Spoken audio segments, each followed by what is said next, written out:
17 speedboats, armed escorts, 120 million in contraband cargo.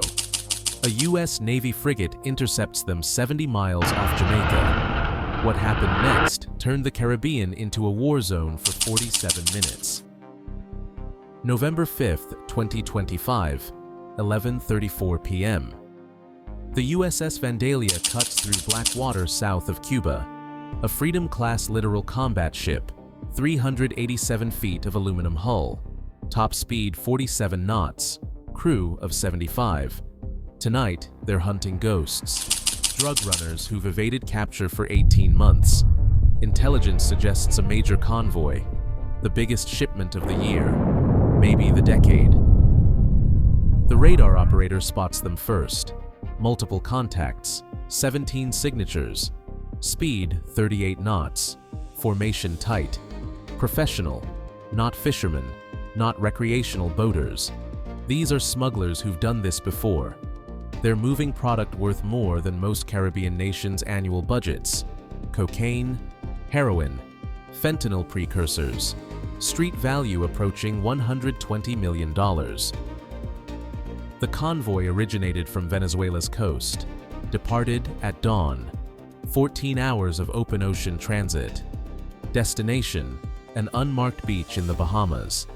From there, distribution networks would funnel the drugs into Florida, Atlanta, New York, Chicago. This single shipment could flood the eastern seaboard for months. But they made a mistake. They chose tonight. They chose this route, and the Vandalia was waiting. Captain Rodriguez receives the contact report at 11:36. Decision time: 17 boats, unknown armament, unknown crew numbers. His frigate carries lethal firepower, but rules of engagement restrict when he can use it. He needs positive identification, hostile action, legal justification. The smugglers know these rules. They've exploited them before. Tonight won't be different. Or so they believe. The Vandalia closes at maximum speed. Distance: 42 miles. Time to intercept: 53 minutes at current vectors. The Combat Information Center lights up. Radar tracking, thermal imaging, electronic surveillance. Every sensor focused on those 17 targets. The crew knows what's coming. They've trained for this. But training and reality occupy different universes. At 11:58, the convoy detects pursuit. Their reaction confirms everything. Legitimate vessels stop. Comply. These boats accelerate. Speed jumps to 42 knots. Formation spreads. Classic evasion tactics. They're running. That's admission enough, but legally insufficient. The captain needs more. What's your weapon of choice for intercepting fast boats? Type A for helicopter with precision fire. Type B for direct ship-to-ship engagement with overwhelming firepower. The MH-60S Seahawk launches at 12:04 a.m., crew of 4. Armed with GAU-21 50 caliber machine gun. Mission: close surveillance and warning shots if necessary. The helicopter screams across the water at 140 knots. Distance disappears. At 12:11, the Seahawk achieves visual contact. The pilot reports what he sees: speedboats, 26 to 32 feet, multiple crew per vessel, cargo covered by tarps, and weapons. Visible weapons: AK pattern rifles, RPG tubes, belt-fed machine guns. This isn't a smuggling operation. This is a narco-militia convoy. The rules of engagement just changed. The Seahawk pilot radios warning: 3 passes, loudspeaker commands in Spanish and English. Stop engines, prepare for boarding. The response comes in muzzle flashes, automatic weapons fire. Tracers arc toward the helicopter. The pilot banks hard, climbs, evades, returns fire. The GAU-21 roars. 50 caliber rounds hammer the lead boat. The vessel disintegrates. Fiberglass shreds. Engine explodes. 3 crew members hit the water. The remaining 16 boats scatter. Captain Rodriguez receives the report. His forces are under fire. Hostile action confirmed. Legal authority established. He gives the order. Weapons free. Engage and destroy. The Vandalia carries a Mk-110 57mm gun forward. Fire rate 220 rounds per minute. Effective range 9 miles. Precision optics. Radar guidance. Against unarmored speedboats, it's beyond overkill. It's annihilation. The gun swings to target. Fires. The first round travels downrange at 3,000 feet per second. Impact time 4 seconds. The targeted boat vanishes in an expanding fireball. Fuel tanks detonate. The blast wave flips an adjacent vessel. Both sink in under 30 seconds. 15 boats remain. They split into 3 groups. Standard tactic. Force the enemy to divide attention. Complicate targeting. Some head east, others west. A third group maintains course north. They're gambling the Vandalia can't track all 3 groups simultaneously. They're gambling wrong. Modern naval fire control systems track hundreds of targets. 3 groups of speedboats present zero challenge. The Mk-110 engages targets by priority. Closest threats first. The gun swivels, fires, swivels, fires. Each shot precisely calculated. Accounting for target motion, sea state, wind. The computer does math humans can't match. 3 more boats erupt. Debris rains across black water. Burning fuel creates oil slicks visible from space. 12 boats, still running, still armed, still dangerous. The eastern group attempts flanking. 5 boats arc wide. They're trying to circle behind the Vandalia. Get inside the main gun's minimum engagement range, close to point blank. Use small arms and RPGs. It's desperation tactics. But desperation sometimes works. The captain anticipates this. His ship isn't alone. At 12:19 a.m., the USS Billings arrives, another Freedom-class frigate, 40 miles distant when the engagement began. She burned maximum speed to support. Now she's in weapons range. Her Mk-110 opens up. The eastern group finds itself bracketed. 2 frigates, 2 precision guns. No escape. 4 boats disintegrate in under 90 seconds. The 5th attempts surrender. Crew members wave white cloth. The Billings ceases fire, holds position. That boat gets boarded later. Everyone else chose their fate. 7 boats left. The western group, 3 vessels. They're the farthest from both frigates. Maximum distance, maximum survival probability. They push engines beyond red line. 50 knots, 52. Hulls pound across waves. Structural stress reaches critical limits. They don't care. Speed equals life. But speed also equals heat. Infrared signatures bloom. The Vandalia's targeting systems lock on. Distance, 8.3 miles. Well within range. 3 shots, 3 hits. 3 expanding clouds of superheated debris. Nothing survives direct hits from 57mm high-explosive rounds. Not fiberglass, not aluminum, certainly not flesh. 4 boats remain. The northern group, the core smuggling unit, the boats carrying the highest value cargo. They maintained course throughout. Didn't panic, didn't scatter. Professional crew, disciplined. They're betting everything on speed and distance. Get far enough away, force the Navy to break contact, preserve the mission, save the cargo. It's solid reasoning. Against most interdiction forces it would work. Tonight, it doesn't. What would you have done commanding those final boats? Surrender? Scatter? Fight? Comment your answer below. The Vandalia launches her MQ-8C Fire Scout, an unmanned helicopter, 30 feet long, 1,000-pound payload, 4-hour endurance, armed with advanced precision kill weapon system rockets, laser-guided, devastating against small boats. The Fire Scout climbs to 2,000 feet, acquires targets. The 4 boats show clear on infrared, engines glowing white-hot, wakes streaming behind them. Distance: 12 miles from the Vandalia, 6 miles from the Fire Scout. Easy shot. The drone descends to 800 feet. Attack profile: laser designators paint the lead boat. Rocket launches. Motor ignites. Guidance fins adjust mid-flight. The warhead strikes center mass. Shaped charge penetrates, detonates inside the hull. The boat doesn't explode. It simply ceases to exist. Vaporized. 3 crew. 4 tons of cocaine. Gone in a microsecond. 3 boats. The survivors realize their situation. No escape, no victory. Only choices about how to die. 2 boats turn, engines screaming, heading directly at the Vandalia. Suicide run. Maybe ram the frigate, maybe board, maybe just go down fighting. It's futile but understandable. Men facing death choose action over surrender. The 3rd boat simply stops. Engines killed. Crew members standing, hands raised. That crew survives.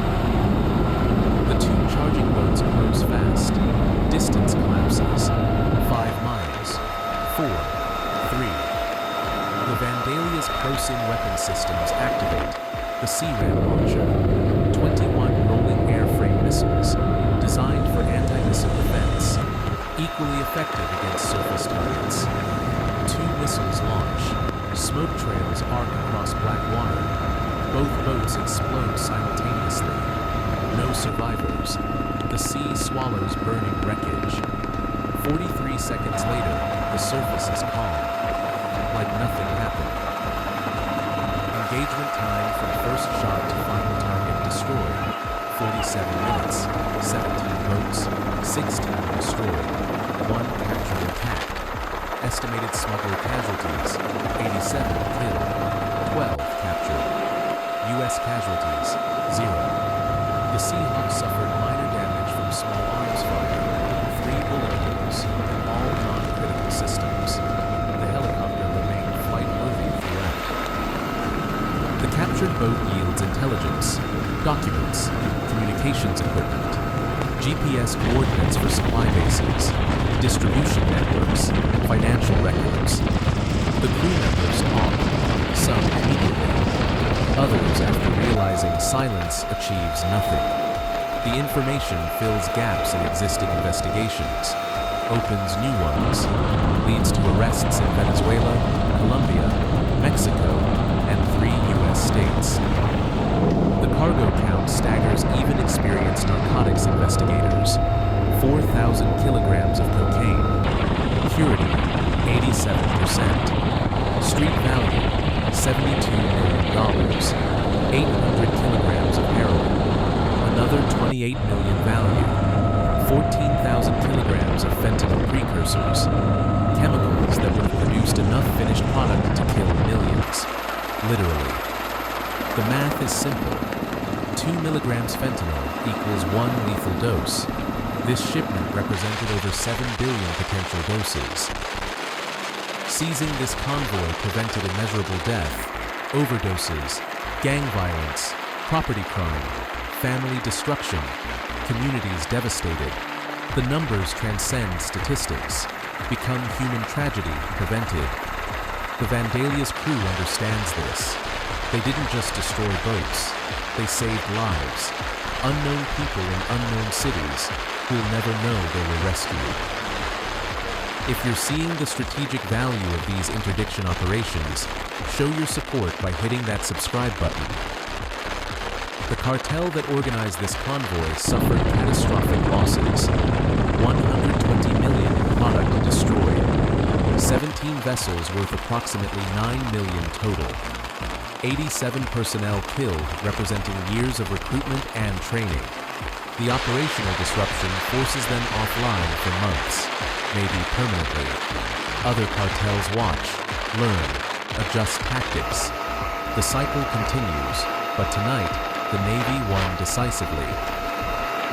Coast Guard cutters arrive at 2:47 a.m. They secure the captured boat, process the prisoners, begin evidence collection. The Vandalia and Billings maintain patrol. Their mission continues.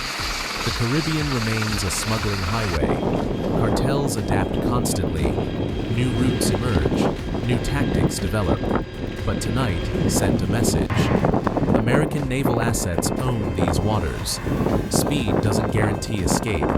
Firepower doesn't create parity. Professional smugglers versus professional warships produces predictable outcomes. Caribbean governments praise the operation publicly.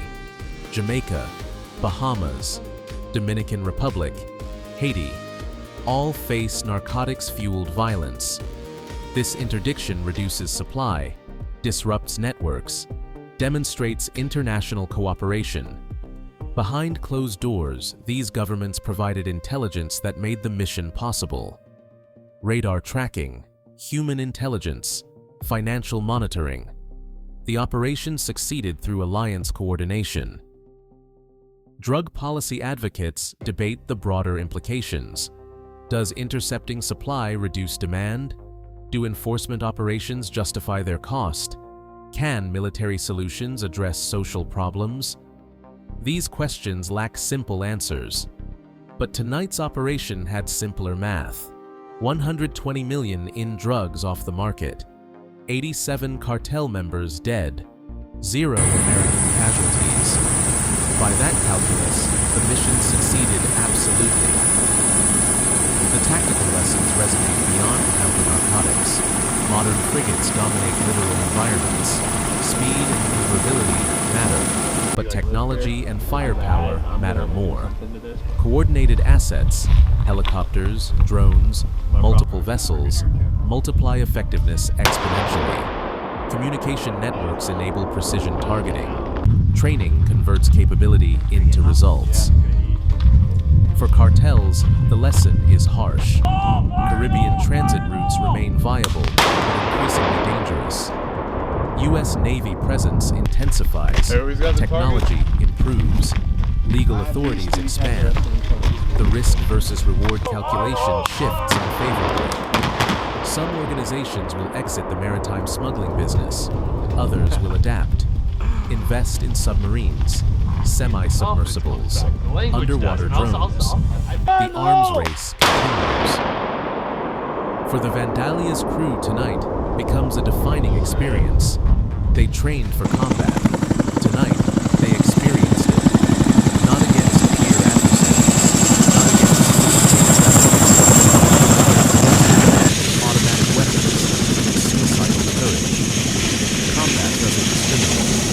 Whether your enemy flies advanced jets or drives speedboats, when they shoot, the danger is real. The crew performed flawlessly. Training proved its value. Was this operation a proportional response or excessive force? Should the Navy have attempted capture instead of destruction? Your perspective in the comments. Captain Rodriguez writes his after-action report over the following week. Every decision analyzed, every shot justified, every procedure followed. The report becomes a case study taught to future officers. How to conduct maritime interdiction, when to escalate force, how to coordinate multi-asset operations. The lessons compound. Each operation informs the next. Doctrine evolves. Capability improves. The Mk-110 57mm gun proves its value again. This weapon equips multiple ship classes: Freedom-class frigates, Independence-class, Coast Guard cutters. Tonight's performance validates procurement decisions made years ago. Defense contractors note the success. Marketing departments draft sales materials. International customers evaluate purchases. Modern naval warfare drives continuous equipment evolution. The Fire Scout drone demonstrates unmanned systems effectiveness. 4 hours endurance, precision weapons, 0 risk to pilots. This technology represents warfare's future. Drones, autonomous systems, AI-assisted targeting. Human operators remain critical, but machines handle increasing workload. Tonight's operation used technology available in 2025. Imagine capabilities in 2030. 2035. The implications reshape naval doctrine fundamentally. Media coverage remains limited by operational security.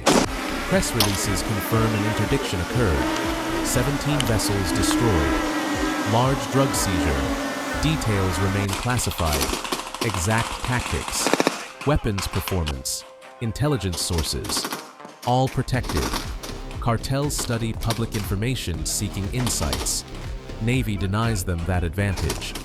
The operational silence frustrates journalists, but protects future missions. Congressional committees receive classified briefings. Defense spending debates cite tonight's success. One operation doesn't determine policy, but success stories provide ammunition. After-action reports serve multiple audiences. This kind of in-depth tactical analysis requires extensive research to produce. Subscribe to help us continue covering operations like this. 6 months later, the Caribbean shows measurable changes. Interdictions increase by 43%. Cartel violence decreases in Jamaica and the Bahamas. Enforcement pressure creates effects. For the 12 captured crew members, legal proceedings begin.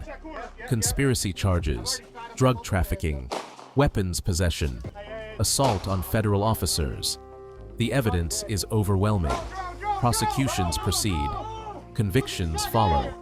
Sentences total over 400 years combined. Some cooperate, provide testimony, receive reduced sentences. Others remain silent, accept their fate. The legal machinery grinds forward regardless. The 120 million in destroyed drugs never enters the market. Addicts in American cities face temporary shortages. Prices spike. Purity drops. Overdose rates decline slightly. Public health officials note the correlation. Attribute partial credit to interdiction operations. The connection between offshore enforcement and domestic public health remains complex but real. Think maritime interdictions effectively combat drug trafficking? Or do they simply push smugglers to different routes? Drop your analysis below. 5 years from now, analysts will study this operation. They'll examine tactical decisions, equipment performance, intelligence integration. Some will conclude it represents optimal interdiction methodology. Others will identify improvements, missed opportunities, better approaches. That analysis loop drives continuous improvement.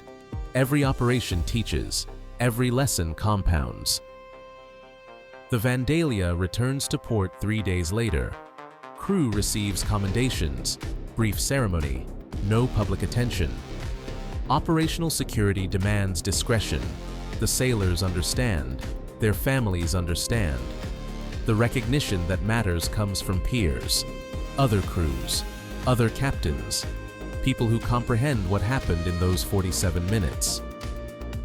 If you made it this far, you're exactly who we create this content for. Like, subscribe, and hit notifications. Share with anyone interested in modern naval operations. Your engagement determines our coverage priorities. Caribbean waters remain contested. Smugglers continue operating. U.S. Navy continues interdicting. The equilibrium shifts continuously.